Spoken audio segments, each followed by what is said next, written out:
Okay, first let's check the answers for the video we saw in our last lesson. The question was, which English do the people on this video speak, American or British English? Video number 1. You liked that, didn't you? Want a cookie? Having all those people excited to see you. It's nice to feel accepted, isn't it? I can give you that. I can make the whole world love you. Come on. You still don't believe me, do you? Of course not. First of all, you look nothing like the devil. Oh, really? I suppose I could have gone this way. But it's so trick or treat. It's true! You really are the devil! She speaks British English. He speaks American English. Very good.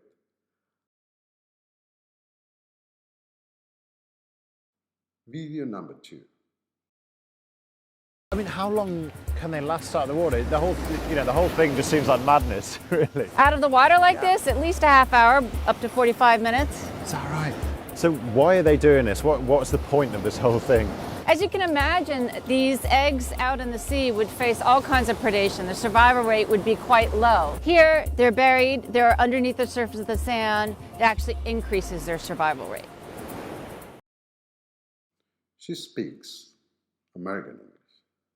He speaks British English. Excellent.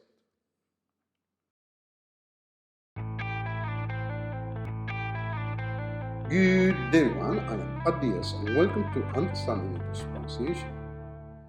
This is lesson 2 of the most important pronunciation differences present between American and British English. Today, we are going to see some examples of these pronunciation differences. Let's begin. We pointed out that the fact of setting apart these two main varieties of English are the use of different sounds in a word, the length in the pronunciation of certain sounds, the number of individual sounds present in a word, and the number of syllables produced in certain words. So let's get into some examples of these pronunciation differences. Number 1 is the use of vowel sounds. Many words in these varieties are pronounced with a different vowel sound. For instance, in the GA, this word is pronounced as ask, but in RP, or British pronunciation, it is pronounced as ask, with a different vowel sound. So, ask, American, but ask, British. The next word is pronounced as clock in American, but as clock in British. Clock, American, but clock, British. And the last example is pronounced as new in American English, but as new in British English. So we say new in American, but new in British. Let's see some more examples. Past in American, but past in British. The second example is stop in American, but stop in British. And the last one, student in American, but student in British. Very good. Now, some vowel sounds have different pronunciation in each variety. This word in America is pronounced as bad, but in British is bad. So in America, these sounds tend to be longer than in British. Bad, bad.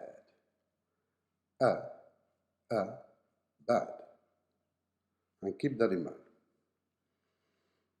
Now, the second example is the word bed, bed in American, and bed, bed in British. This sound also tends to sound longer in American English. So, bed, bed, and bed, bed.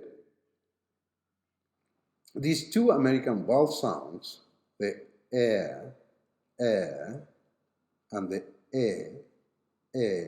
produce problems for many students when trying to differentiate its pronunciation. So, air, and air,